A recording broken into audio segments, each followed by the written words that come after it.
अपना हीरो ऐश अपने अगले मुकाबले के लिए होएन की तरफ निकल जाता है। ऐश अपने सफ़र का मज़ा ले रहा होता है और होएन में पहुंचता है। ऐश सोचता है कुछ दिन होएन में अपने पुराने दोस्तों से मिला जाए, मुकाबला बाद में कर लूँगा। तभी ऐश को डॉन और ब्रॉक मिलते हैं। ऐश कहता है, हे तुम दोनों यहाँ क्या कर रहे हो? डॉन कहती है, हमें सिंथिया ने बुलाया है। ऐश कहता है, क्या? तभी सिंथिया वहाँ आती है और ऐश से कहती है, आखिर तुम लोग पहुँच गए। ब्रॉक सिंथिया से कहता है, पर सिंथिया तुमने हमें क्यों बुलाया है? सिंथिया कहती है, दोस्तों मुझे तुम लोगों की मदद चाहिए। होएन में कुछ अजीब हो रहा है, कुछ बहुत बुरा होने वाला है। होएन और सारे पोकेमॉन खतरे में हैं। ऐश कहते हैं, क्या? लेकिन ऐसा क्या होने वाला है? सिंथिया कहती है, होएन में कुछ ऐसे साउंड वेव्स मिले हैं जिससे लेजेंडरी पोकेमॉन को अपने वश में किया जा सकता है और कुछ रेडिएशन भी दिखाई दे रहे हैं। ऐश कहता है, सिंथिया तुम फिक्र मत करो, अब ऐश कैचम पोकेमॉन वर्ल्ड चैंपियन यहाँ आ गया है, अब होएन को मैं बचाऊंगा। ब्रॉक कहता है, ऐश लंबी लंबी फेंकना बंद करो। सिंथिया इसके बारे में और कोई जानकारी है? सिंथिया कहती है, नहीं अभी कोई जानकारी नहीं है। फिर सिंथिया चली जाती है और ब्रॉक, डॉन, ऐश आराम कर रहे होते हैं। तभी उनके सपने में मैस्प्रे, टुक्सी, एज़ल्फ आते हैं। लेक गार्डियंस ऐश, ब्रॉक, डॉन से कुछ कहना चाह रहे होते हैं। फिर लेक गार्डियंस ऐश, ब्रॉक, डॉन को फ्यूचर दिखाते हैं जो होने वाला है। लेकिन तभी ऐश, डॉन, ब्रॉक की आंखें खुल जाती है। डॉन कहती है, क्या सपना था? मैंने लेजेंडरी पोकेमॉन को देखा। ऐश कहता है, मैंने भी वही देखा। फिर टीम गैलेक्टिक की एंट्री होती है। टीम गैलेक्टिक अपने स्पेसशिप से कुछ पानी में फेंकता है जो पानी में ब्लास्ट होता है और पूरा होएन में फैल जाता है और उस रेडिएशन की वजह से लेजेंडरी पोकेमॉन टीम गैलेक्टिक के कंट्रोल में आने लगते हैं। ऐश को कुछ सुनाई देता है। ऐश कुछ समझ नहीं पाता कि क्या हो रहा है। ऐश कहता है, एज़ल्फ मुझे बुला रहा है। ऐश प्रोफेसर को कॉल करता है। प्रोफेसर ऐश को कहता है, टीम गैलेक्टिक ने होएन में कुछ ऐसा रेडिएशन ब्लास्ट किया है जिससे सारे पोकेमॉन उनके कंट्रोल में आ रहे हैं। तभी टीम गैलेक्टिक एज़ल्फ को अपने कंट्रोल में कर लेता है। ऐश, ब्रॉक, डॉन सिंथिया के साथ पोकेमॉन के मदद के लिए जाते हैं। तभी वहाँ मैस्प्रिंट और युक्सी भी एज़ल्फ को बचाने आते हैं और टीम गैलेक्टिक मैस्प्रिंट और युक्सी पे हमला कर देते हैं। टीम गैलेक्टिक अपने गोल बैट से सुपर सोनिक यूज़ करने को कहते हैं। मैस्प्रिंट और युक्सी डॉज करते हैं। तभी मैस्प्रिंट और युक्सी फ्यूचर साइड यूज़ करते हैं, लेकिन टीम गैलेक्टिक मैस्प्रिंट को पत्थर बना देता है। युक्सी टीम गैलेक्टिक पे अटैक करता है, लेकिन टीम गैलेक्टिक उसे भी पकड़ लेते हैं। सिंथिया कहती है, टीम गैलेक्टिक ने मैस्प्रिंट, युक्सी, एज़ल्फ तीनों को पकड़ लिया है। टीम गैलेक्टिक कहते हैं, अब हमारा सपना पूरा होगा, हम आरसीएस को अपने कंट्रोल में करेंगे। फिर टीम गैलेक्टिक के स्पेसशिप पे मैस्प्रिंट एंड युक्सी का फ्यूचर साइट आकर लगता है और टीम गैलेक्टिक का स्पेसशिप क्रैश हो जाता है और जाकर पानी के अंदर गिरता है और ब्लास्ट हो जाता है। ऐश कहता है, मैं टीम गैलेक्टिक को नहीं छोड़ूंगा, मैस्प्रिंट, युक्सी, एज़ल्फ मैं आ रहा हूँ। फिर सिंथिया कहती है, टीम गैलेक्टिक लेक ट्रायो के मदद से डियाल्गा, पाल्किया और आरसीएस को अपने कंट्रोल में करना चाहते हैं। अगर ऐसा हुआ तो सिर्फ होएन ही नहीं, पूरा पोकेमॉन वर्ल्ड खतरे में होगा, क्योंकि पाल्किया गॉड ऑफ स्पेस है और डियाल्गा गॉड ऑफ टाइम है और आरसीएस के पास पावर है पूरी पोकेमॉन वर्ल्ड को बर्बाद करने की। इसलिए टीम गैलेक्टिक उन्हें अपने कंट्रोल में करना चाहती है। और वहीं दूसरी तरफ लेक गार्डियंस के ना होने से लेजेंडरी पोकेमॉन अपना संतुलन खो रहे थे। सब आपस में एक दूसरे से बैटल कर रहे थे। डियाल्गा और पाल्किया के बीच में बैटल स्टार्ट हो गया था।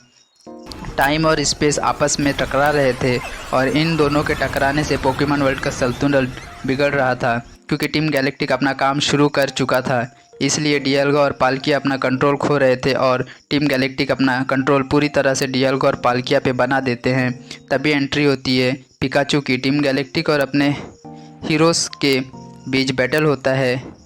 सिंथिया कहती है, लेक गार्डियंस की मदद से टीम गैलेक्टिक ने डियाल्गा और पाल्किया को अपने कंट्रोल पर कर लिया है। अब आरसीएस को ये अपने कंट्रोल में करेंगे। अपने हीरोज़ की टीम गैलेक्टिक से लेक गार्डियंस को आज़ाद कराता है, लेकिन डियाल्गा और पाल्किया अभी भी उनके कंट्रोल में होता है और टीम गैलेक्टिक आरसीएस को कंट्रोल करने की प्रोसेस शुरू करते हैं और पूरा पोकेमॉन वर्ल्ड बर्बाद होने वाला होता है। टीम गैलेक्टिक कहता है, फाइनली आरसीएस को हम अपने कंट्रोल में कर रहे हैं, हमारा सपना पूरा होने को है, अब पूरे वर्ल्ड पे हमारा कब्जा होगा, हम होंगे सबसे ताकतवर। ऐश, डॉन, ब्रॉक डियाल्गा और पाल्किया को आज़ाद कराने की कोशिश करते हैं और सारे पोकेमॉन को एक साथ हमला करने को कहते हैं। Pikachu thunderbolt, Piplup bubble beam, Croagunk poison sting और गार्चॉम्प ड्रैको मीटोएर यूज़ करते हैं, लेकिन डियाल्गा और पाल्किया टीम गैलेक्टिक के कंट्रोल में होते हैं तो वो दोनों भी अपने हीरोज़ पे अटैक कर देते हैं। डियाल्गा का अटैक अपने हीरोज़ को हिट करने वाला होता है। लेग गार्डियंस सेफ गार्ड का यूज़ करता है और अपने हीरोज़ को बचा लेता है। फिर लेग गार्डियंस भी अपना अटैक करते हैं डियाल्गा पाल्किया को आज़ाद करने के लिए, और सबके साथ एक साथ हमला करने से टीम गैलेक्टिक का कंट्रोल बॉन्ड टूट जाता है। टीम गैलेक्टिक कहते हैं हमारा काम हो गया, अब हमें इनकी ज़रूरत नहीं है, हमने आरसीएस पे कंट्रोल कर लिया है। लेकिन टाइम और स्पेस अपना संतुलन खो रहे थे, जिससे होएन में खतरा मंडरा रहा था। डियाल्गा और पाल्किया की एनर्जी सब बर्बाद कर रहे थे। मैस्प्रिट, एज़ल्फ और युक्सी अपने हीरोज़ से कहते हैं आरसीएस टीम गैलेक्टिक के कंट्रोल में आ गया है, जिससे अब सब बर्बाद हो जाएगा। हमें डियाल्गा और पाल्किया को बचाना होगा, उसके लिए हमें गैरेटिना को बुलाना पड़ेगा। अपने हीरोज़ कहते हैं ठीक है। फिर लेग गार्डियंस अपने हीरोज़ की मदद से डियाल्गा पाल्किया को गैरेटिना के वर्ल्ड में ले जाते हैं, और गैरेटिना वहां आता है और पाल्किया और डियाल्गा से मुकाबला करता है।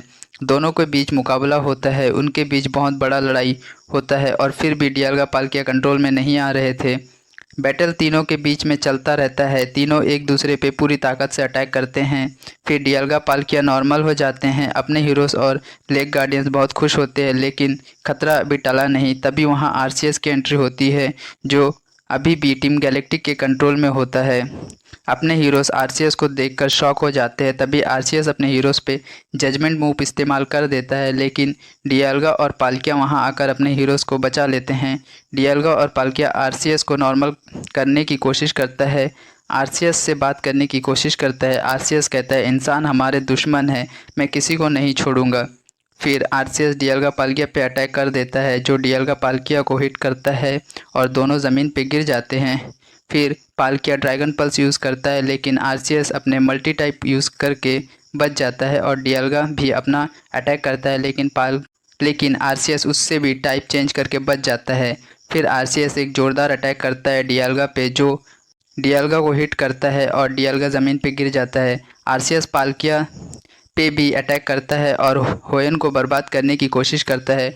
आरसीएस कहता है मैं इस पोकेमॉन वर्ल्ड का गॉड हूँ, मैं इसे बर्बाद कर दूंगा, कोई नहीं बचेगा, नामो निशान मिटा दूंगा। और डियाल्गा पे फायर अटैक कर देता है, और आरसीएस अपने हीरोज़ पे भी अटैक करता है। तभी वहाँ गैरेटिना आकर ऐश और बाकी सबको बचा लेता है। गैरेटिना आरसीएस पे अटैक करता है, लेकिन आरसीएस अपने एबिलिटी यूज़ करके बच जाता है, और डियाल्गा पाल्किया गैरेटिना पे अटैक कर देता है।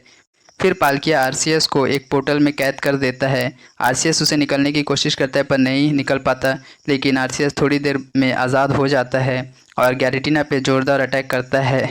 गैरेटिना पानी में गिर जाता है, सारे पोकेमॉन लड़ने के हालत में नहीं होते। फिर अपने हीरोज़ आरसीएस से बात करने की कोशिश करते हैं। फिर वहाँ लेग गार्डियंस आते हैं और आरसीएस से बात करते हैं और आरसीएस को नॉर्मल करते हैं। आरसीएस नॉर्मल हो जाता है। ऐश कहता है आरसीएस प्लीज़ रुक जाओ। सिंथिया आती है और आरसीएस से बात करती है और आरसीएस को शांत होने के लिए कहती है। आरसीएस शांत होता है और सब कुछ पहले जैसा कर देता है, और आरसीएस, मैस्प्रिट, युक्सी, एज़ल्फ सब वापस चले जाते हैं। अपने हीरोज़ उनको बाय बाय करते हैं और सब सही हो जाता है। फिर अपना हीरो ऐश कैचम को याद आता है, उसे तो ब्रैंडन से मुकाबला करना है। फिर ऐश दौड़ता है ब्रैंडन को ढूंढने के लिए। तो गाइस, ये थी एक छोटी सी मूवी हमारी, कैसी लगी कमेंट करके ज़रूर बताना। और हाँ, नेक्स्ट पार्ट जल्दी आएगा, तो वेट करो बस।